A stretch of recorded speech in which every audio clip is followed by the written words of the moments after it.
Conversando ya con nuestro primer invitado, Carlos Fernández, analista político. Le damos la bienvenida. ¿Cómo está, señor Fernández? Gusto tenerlo aquí en Radio Exitosa. Resultados que más o menos se esperaban, ¿no es así? Por lo menos en el boca de urna, siendo aún prudentes de lo que vayan a ser los resultados para definir ese segundo puesto, ¿no? Nadie lo tiene claro todavía. Así es, se ha confirmado, como tú dices, la tendencia que se venía siguiendo. Es decir, una subida leve de PPK, con una subida un poco más pronunciada de Verónica Mendoza y una bajada de Barnechea, ¿no? Hay un poco la noticia un poco ingrata, digamos, es la bajada de Barnechea, que venía peleando con Verónica Mendoza y se perfilaba como un favorito para pasar a la segunda vuelta. Yo creo que esa ha sido un poco la sorpresa en las últimas 2 semanas, ¿no? Ha sido esa variante. Esos errores reconocidos por Barnechea, incluso en el propio debate de hace una semana, llegaron muy tarde. Todavía me refiero yo al reconocimiento, al pedir disculpas, ¿no? Ese cambio de actitud no ha sido suficiente porque no se notó, ¿no? La soberbia un poco, el mostrarse con no saludar a algunas personas le han pasado factura, ¿no? Son temas menores, pero obviamente ha jugado en contra de él. Así es. Yo creo que los gestos, como tú sabes, en política, pues son importantes, ¿no? Y los gestos que él ha tenido, digamos, en los tramos finales han sido desgraciadamente, determinantes, infortunados además, ¿no? Ha quedado bastante lejos de esa posibilidad del segundo lugar. Sí, es que ya le habían hecho un poco esa imagen, ¿no? Lo atacaban diciendo pues que era un virrey, que era un señorito, qué sé yo. El chicharrón lo hundió. Y los gestos como que han confirmado un poco frente a la opinión pública, como que la gente ha dicho sí, pues era verdad lo que decían, ¿no? Ahora, en el fondo, yo creo que el problema de Acción Popular no es Barnechea ni su gesto, ¿no? Eso ha jugado un rol importante, es verdad, le ha costado probablemente la segunda vuelta, como podemos ver, pero yo creo que Barnechea le ha hecho un gran bien a Acción Popular, ha levantado un partido que había desaparecido prácticamente. Y me parece que él hubiera podido hacer una labor mucho mayor y estar en mucho mejor situación si hubiera comenzado antes su campaña. ¿No? Yo creo que los conflictos internos de Acción Popular, el demorarse demasiado en definir sus candidaturas, ha jugado tremendamente en contra. Claro, se ha notado que la falta de asesores o un asesor que marcar una pauta es lo que se ha transparentado, ¿no? Se ha reflejado en esta caída pronunciada que ha tenido, por lo menos en cuanto, en las últimas 2 semanas, ¿será? Más o menos, ¿no? Sí. Estamos hablando de solamente 15 días. Así es. Que le han jugado una mala pasada. Pero como bien se ha señalado, y él mismo lo ha dicho, ya se anticipaba más o menos a los resultados. Ahí me dieron pues un partido que estaba destruido o algo por el estilo, y miren cómo lo estoy entregando, ¿no? Así es verdad. Estaba al borde de la extinción, digamos, Acción Popular.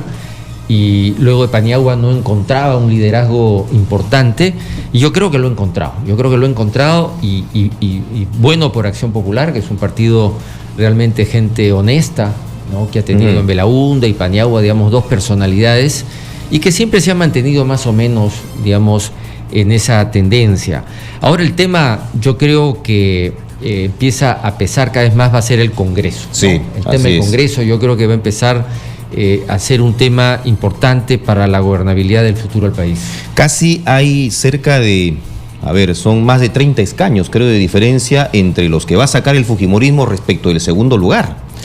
Sí. Escuchaba a Juan Carlos Tafur mencionar un comentario en el sentido de que, ¿por qué no Fuerza Popular puede hacer una alianza con Alianza para el Progreso? El señor César Acuña, que va a sacar cerca de 10, 11 o probablemente 12 congresistas, tienen algún tipo de afinidad. ¿Por qué no lo puede hacer también con parlamentarios de PPK?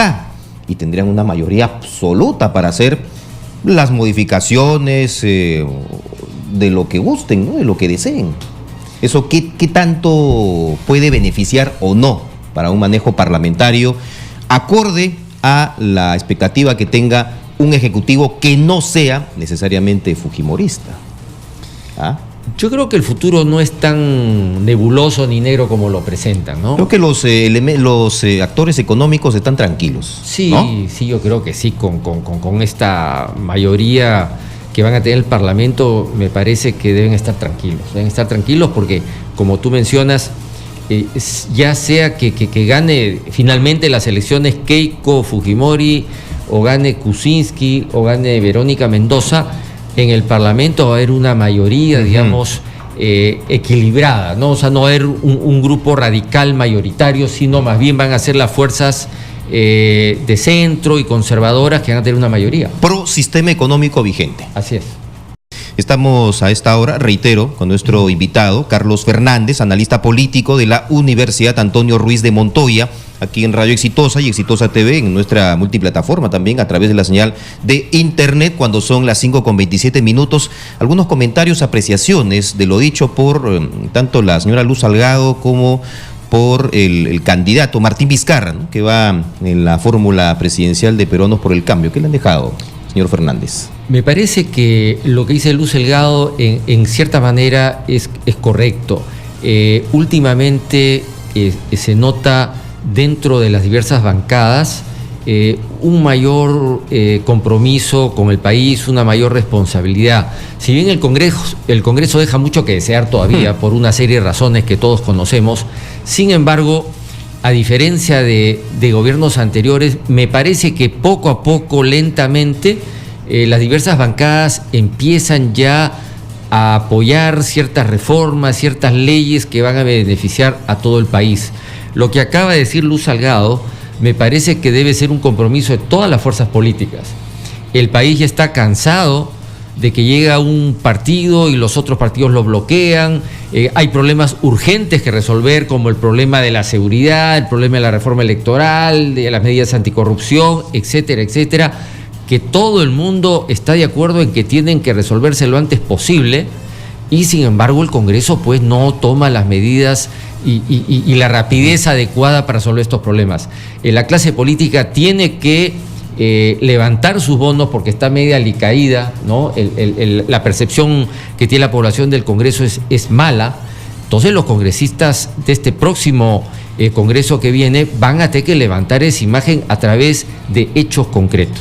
¿Tenemos cuántas bancadas? ¿Cinco o seis? Importantes tenemos 1, 2, 3, 4, 5, 6 importantes. 6. La última que ingresa con congresistas es la de Alianza Popular, ¿no? Alianza Popular con 5. ¿Y Acción Popular cuántas va a tener aproximadamente? Más o menos 6. 6. Están por ahí, ¿no? Sí. Están por ahí. O sea, Alianza Popular, APRA, PPC, estamos hablando de dos partidos, estarán cosechando un parlamentario más en relación al número actual que tienen. Así es. A lo sumo. Así y es. probablemente todos sean apristas.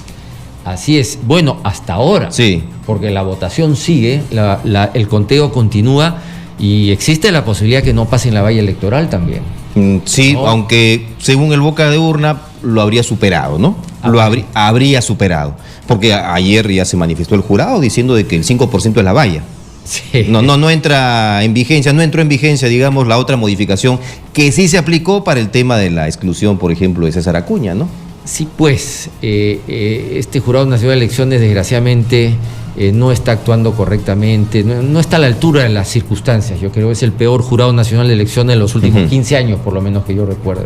Muy bien, correcto. Vamos a hacer una pausa, señor Fernández. Lo invito a que nos siga acompañando aquí en Radio Exitosa y Exitosa TV. El proceso electoral pues ha sido mal manejado. Una muestra más, ¿no? Un pequeño botón adicional. No, yo creo que por todos lados se está viendo que ha habido mala organización.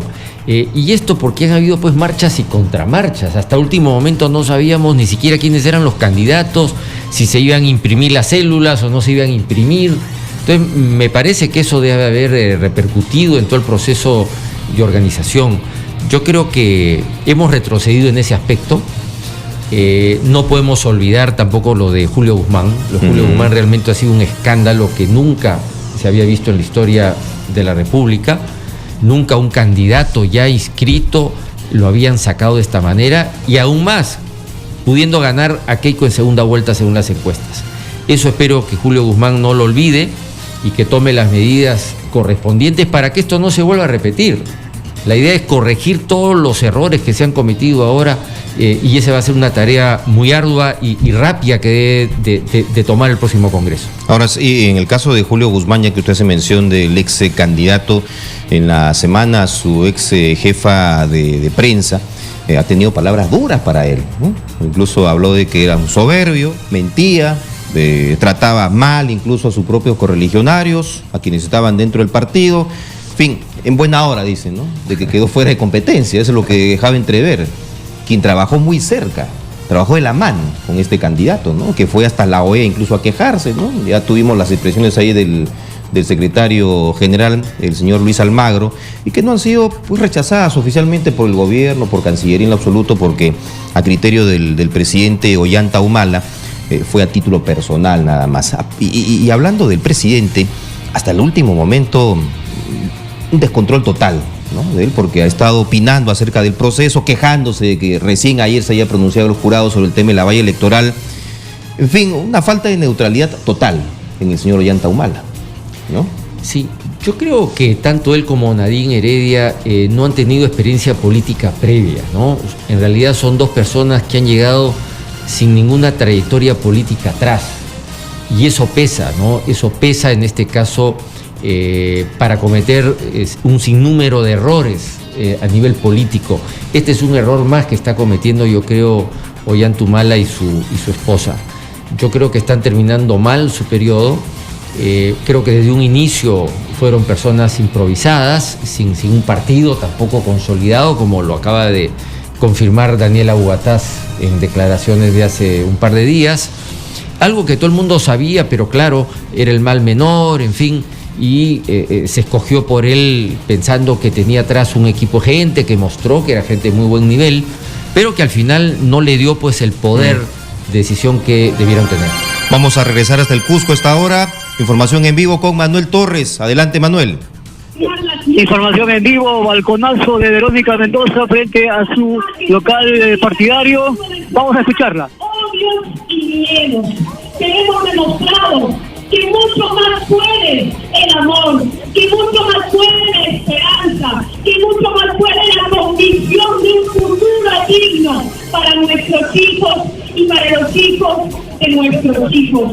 Eso es lo que hemos demostrado en esta primera etapa de esta lucha, de este proceso, y digo primera etapa porque nosotros vamos a seguir en pie de lucha hasta la victoria final. Balconazo de Verónica Mendoza ha salido al balcón de su local partidario en la Plaza de Santo Domingo frente al Coricancha, donde se ha reunido de manera espontánea centenares de sus simpatizantes. Por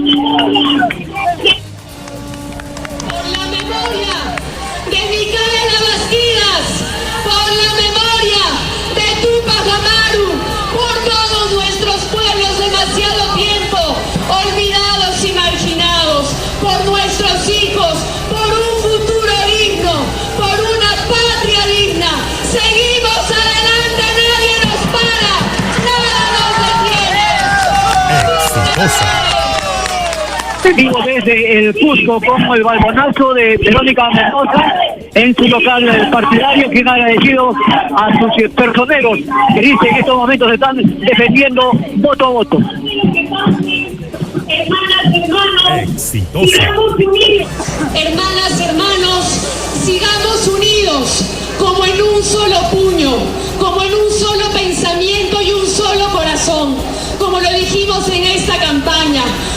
Maquilla, Humaya, Soncoya, Atizumi, Atizumpuri, sí se puede, sí se pudo, y lo vamos a demostrar hasta la victoria final. Muchas gracias. El grito en quechua de sí se puede, sí se pudo, sí se puede, sí se pudo, las últimas palabras de Verónica Mendoza.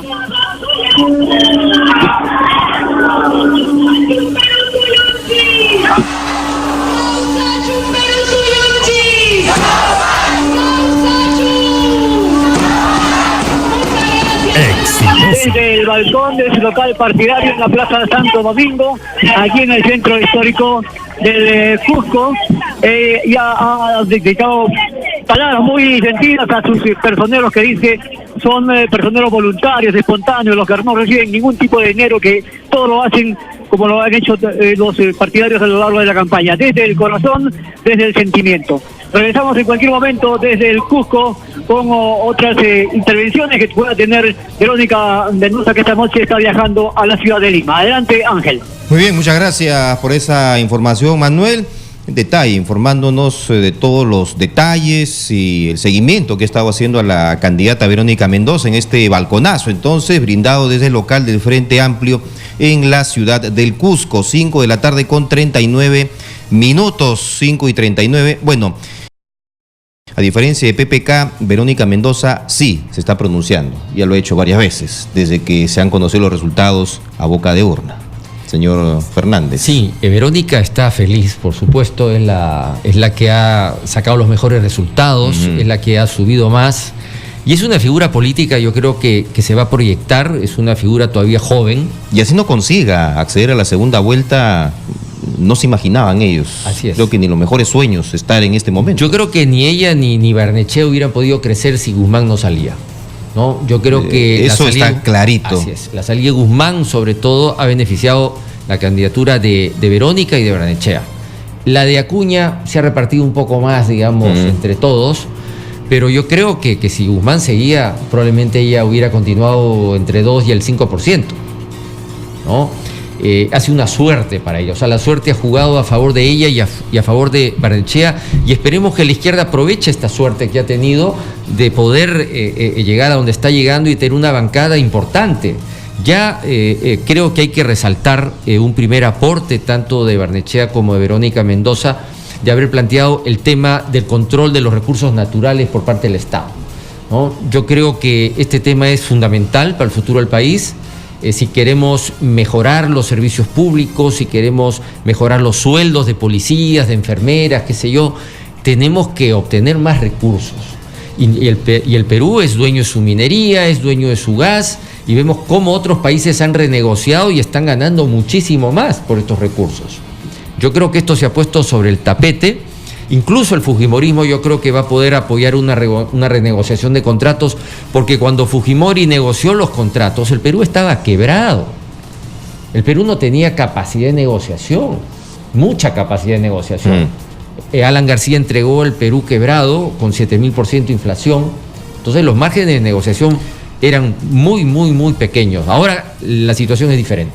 Ahora, lo que se viene en el Congreso es conocer quién es el que ha obtenido la mayor cantidad de votos. Había una tradición, no sé si esta se mantendrá o hay algo escrito, en todo caso, dentro de las propias normas, de que es virtualmente el próximo presidente del Congreso. ¿Es así? ¿Es cierto o no?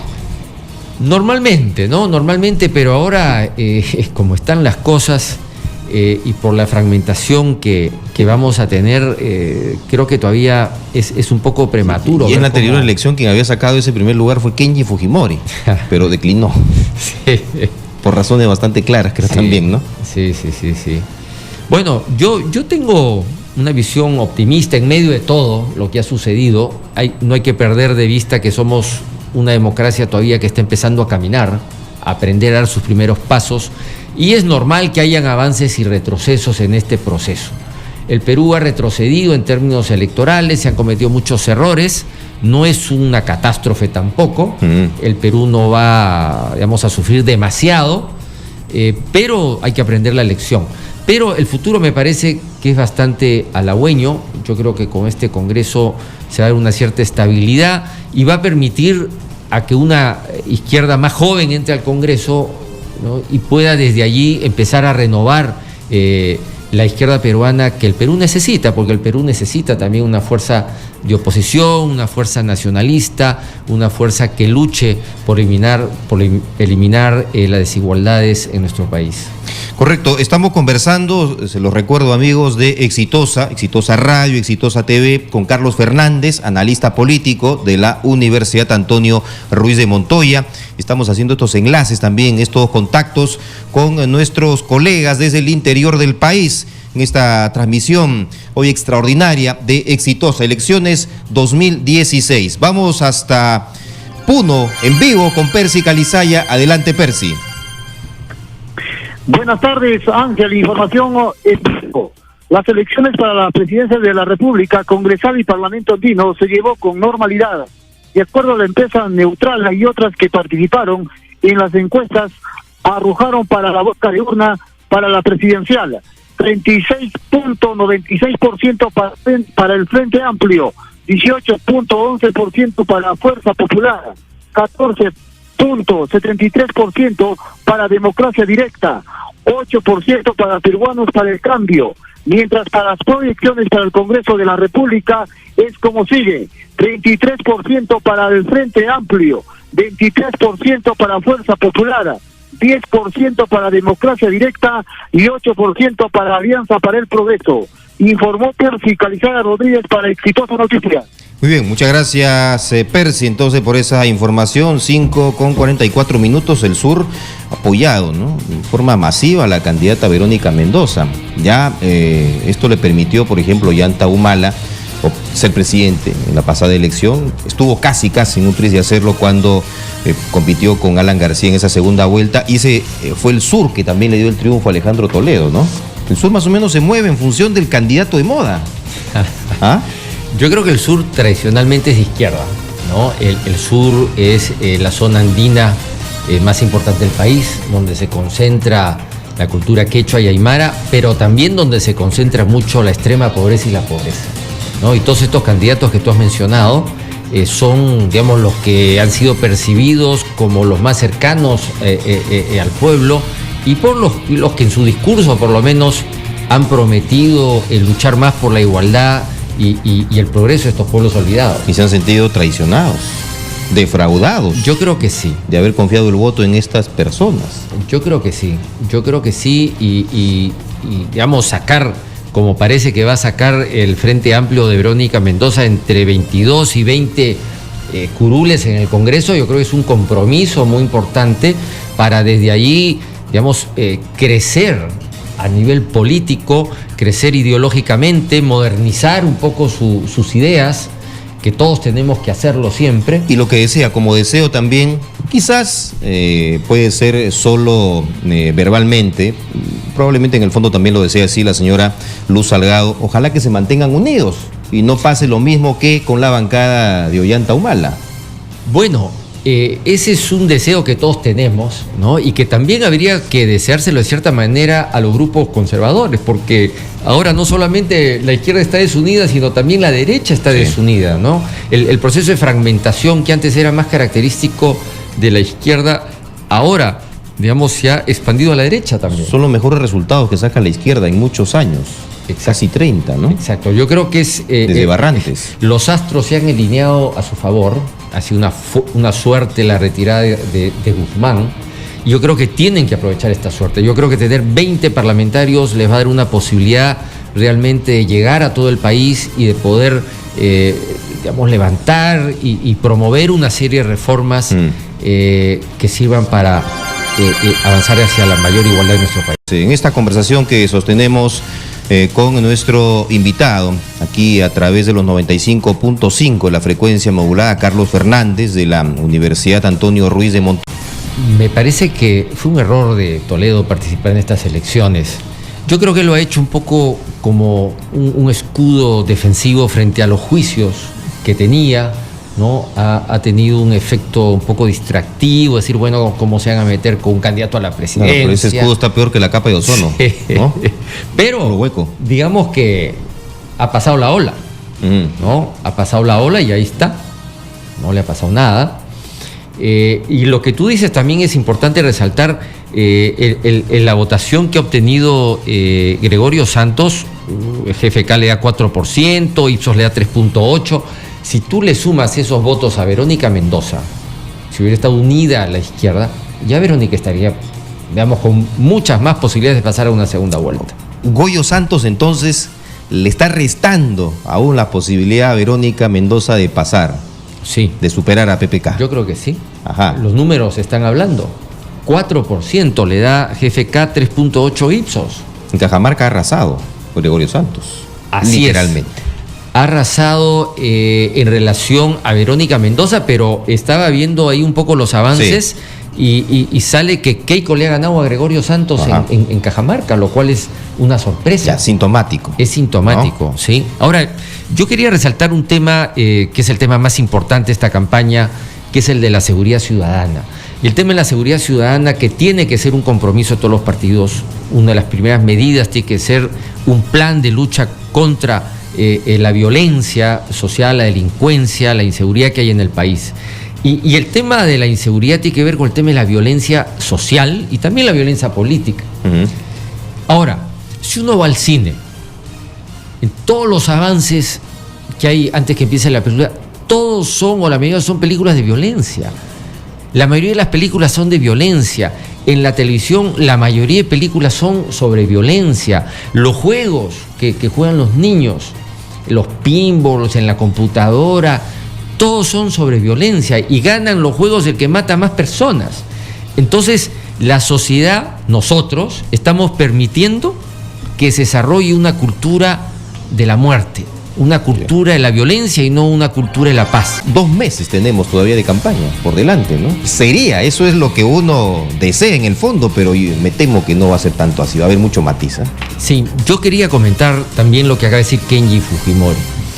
Él dice que tiene un modelo económico exitoso, etcétera, etcétera, y eso no es tan cierto, ¿no? La gente joven tiene que saber que en el primer gobierno de Fujimori, la economía, si bien en un primer momento se logró estabilizar, se logró controlar la inflación, ¿no? Que fue efectivamente un logro, cuando ya controlaba la inflación se tenía que promover el desarrollo del país, promover la producción del país. Allí se fracasó. El gobierno de Fujimori en su segunda etapa fracasó económicamente y en el año 1998, y es bueno que lo recuerden los partidos, el año 1998 quebró casi todo el sistema financiero peruano. Recordemos que empezaron a quebrar una serie de bancos, un sector empresarial importante, como es la Sociedad de Exportadores, ADEX, como era la Cámara de Comercio de Lima, como fue la Sociedad Nacional de Industrias, pasó a la oposición del gobierno de Fujimori por su mala política económica. Tan es así que por primera vez, desde que yo tengo uso de razón, se hizo una huelga nacional dirigida por empresarios. Siempre las huelgas las había dirigido pues los comunistas, los izquierdistas, la CGTP, pero la marcha de los 4 suyos fue dirigida por ADEX, por el señor Carlos Brus, que era presidente de ADEX, y por una serie de empresarios. Entonces, esto de que tienen un modelo económico exitoso hay que tomarlo con pinzas, y hay que recordar un poco la historia. Listo, señor Carlos Fernández, muchas gracias por acompañarnos esta tarde. Muy gentil.